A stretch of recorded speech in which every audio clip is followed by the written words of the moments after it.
Welcome to ચેતુસ kitchen. આજે આપણે બનાવીશું ગાજર મરચાંનો લોટવાળો સંભારો બનાવીશું।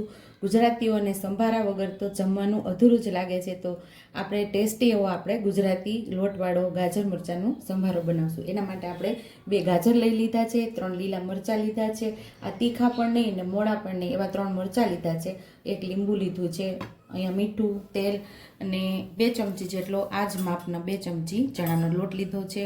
બાકી રેગ્યુલર મસાલાની અંદરથી જે મસાલાની જરૂર પડશે એનો આજ આપણે ઉપયોગ કરી અને ટેસ્ટી એવો ગાજર મરચાંનો લોટવાળો સંભારો બનાવશું। ગાજરને પહેલાં આપણે છોલી લઈશું। ગાજરની આપણે છાલ ઉતારી લીધી છે અને મરચાંના ડીટિયા પણ કાઢી લીધા છે। હવે આપણે ગાજરને લાંબી લાંબી ચીરુમાં સુધારી લઈશું।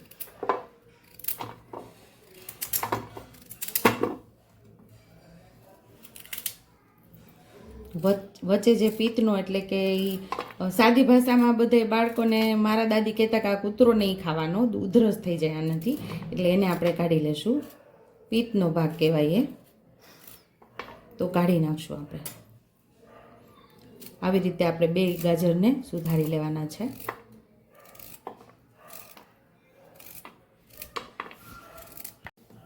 અહીંયા આપણે ગાજર અને મરચાંને બંનેને સેમ એક જ હરખા આપણે કટકા કરી લીધા છે લાંબી ચીરુમાં। એવી જ રીતે આપણે મરચાંને પણ લાંબી ચીરુમાં સુધારી લીધા છે। અને અહીંયા આપણે અડધું લીંબુ લઈ લીધું છે, કારણ કે બહુ ખટાશ નહીં, ગાજરની અંદર મીઠાશ હોય છે એટલે બેલેન્સ થઈ જાય, અને લોટવાળો સંભારો હોય એટલે થોડું ખટાશ ઉમેરીએ તો સંભારો બહુ મસ્ત એવો લાગે છે।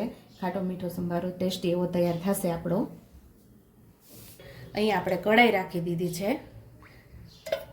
એમાં આપણે 1.5 પાવડા જેટલું તેલ ઉમેરશું। આ આપણું જૂનું દાદી નાનીનું માપ છે પાવડાથી। મારા મમ્મી અને મારા દાદીમાં અને મારા નાનીમાં જ્યારે મને રસોઈ શીખવાડતા ત્યારે મને એવું કહેતા કે આ શાક વઘારતો આમાં 3 પાવડા જોઈએ છે, આ શાક વઘારતો એમાં 2 પાવડા જોઈએ છે, સંભારો વઘારતા હોય તો 1 પાવડું, સંભારાની માત્રા ઉપર હોય છે, ઓછો વધતો થાય તો 1 પાવડું અથવા તો 1.5 પાવડું, એવી રીતે માપ મને શીખવાડેલું છે। તો અહીં આપણું તેલ મસ્ત એવું ગરમ થઈ ગયું છે, તો 1 ચમચી રાઈ ઉમેરશું, 1 ચમચી જીરું ઉમેરશું। રાઈ જીરું સરસ ફૂટી જાય એટલે કે તતડી જાય પછી થોડી હિંગ ઉમેરી દેશું આપણે, અને થોડીક આપણે હળદર ઉમેરી દેશું। અહીંયા આપણે ગાજર ને મરચાં બંને સાથે ઉમેરી દેશું।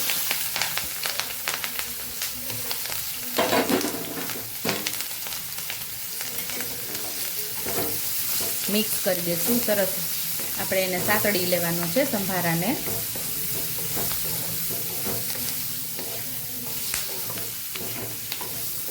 સ્વાદ મુજબ આપણે મીઠું ઉમેરશું, એ પણ સરસ આપણે મિક્સ કરી લઈશું।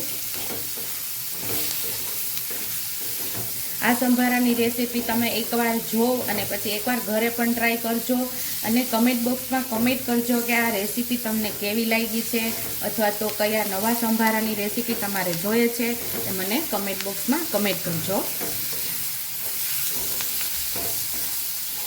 અહીં આપણે 2 ચમચી જે ચણાનો લોટ લીધેલો એ આપણે ઉપરથી ઉમેરી દઈશું।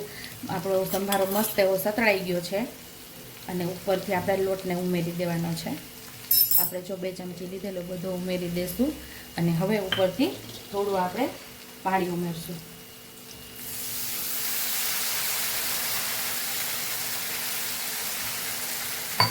બે ચમચી જેટલું પાણી ઉમેરશું।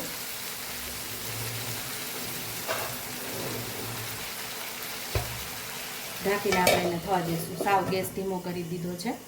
હવે આપણે ખોલીને જોઈ લઈશું તો લોટ સરસ એકદમ ઓજવાળો થઈ ગયો છે। ઉપરથી આપણે પાણી 2 છાપકા જેટલું એટલે કે 2 થી 3 ચમચી જેટલું આપણે પાણી ઉમેરેલું છે, અને લોટને પણ સરસ આપણે મિક્સ કરી દેવાનું છે, અને થોડું આપણે લીંબુ ઉમેરી દેવાનું છે, એટલે ખાટો અને મીઠો ટેસ્ટી એવો આપણો સંભારો તૈયાર થઈ જાય છે।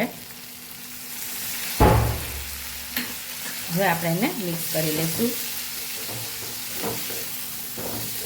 તો અહીંયા આપણો ટેસ્ટી એવો સંભારો તૈયાર થઈ ગયો છે। સર્વિંગ પ્લેટમાં હવે આપણે સર્વ કરી લઈશું।